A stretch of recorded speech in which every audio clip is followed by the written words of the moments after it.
नमस्कार दोस्तों, healing thoughts में आपका स्वागत है। चलिए शुरू करते हैं एक नई कहानी, एक नई सीख के साथ। कहानी शुरू करने से पहले आपके लिए एक सुझाव है। निरंतर हीलिंग लेने के लिए इस कहानी को आपको आखिरी तक सुनना चाहिए। एक बार की बात है, अकबर ने बीरबल से कहा, मुझे परमात्मा दिखा दो, और ये राजा का हुक्म था।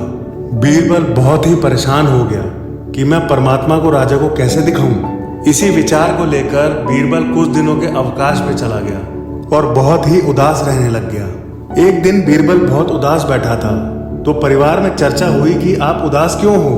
तो बीरबल ने अपना उदासी का कारण बताते हुए बोला कि राजा जी को तो परमात्मा के दर्शन करने हैं और ये उनका हुक्म है। तभी बीरबल का बेटा बोला, बस इतनी सी बात है पिताजी, कल दरबार में आप मुझे ले चलना, मैं उनको दर्शन करा दूंगा भगवान के। अगले दिन दोनों राज दरबार में पहुंचे और बीरबल बोला कि मेरा लड़का आपके प्रश्न का उत्तर देगा। राजा ने सोचा ये लड़का क्या समाधान करेगा।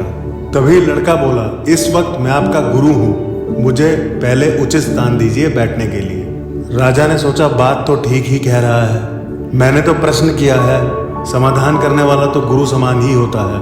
राजा ने लड़के के लिए अपने साथ थोड़ा ऊंचा स्थान दे दिया। लड़का बोला, महाराज एक दूध का कटोरा मंगवाइए। राजा ने कटोरा मंगवा दिया। लड़का बोला, महाराज क्या इस दूध में घी है? राजा बोला, हाँ है। लड़का बोला, पहले आप मुझे उसके दर्शन कराओ। राजा ने बोला, तू मूर्ख है क्या?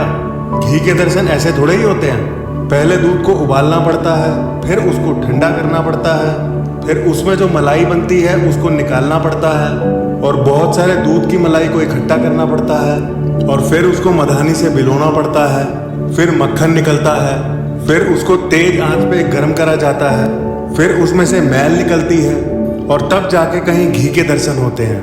लड़का बोला, महाराज यही उत्तर है आपके प्रश्न का। पहले इंसान को तपना पड़ता है, फिर उसको जमना पड़ता है, फिर उसको साधना करनी पड़ती है, फिर उसको ज्ञान की अग्नि में तपना पड़ता है, फिर जाके उसे कहीं ईश्वर के दर्शन होते हैं। अकबर समझ गया, तू वाकई में ही मेरा गुरु है। ईश्वर को जानने के लिए बहुत कुछ करना पड़ता है। वैसे हर आत्मा में ईश्वर का अंश है और उसी को ईश्वर का रूप समझना चाहिए, तभी सुख की प्राप्ति होती है। ये भी एक संसार का नियम है। आज की स्टोरी आपको कैसी लगी? लाइक करें, कमेंट करें और शेयर करना तो बिल्कुल भी मत भूलिएगा। क्या पता है आज की कहानी किसी नास्तिक को आस्तिक बनाने में मदद करे और उसको भी पॉजिटिव हीलिंग्स मिले।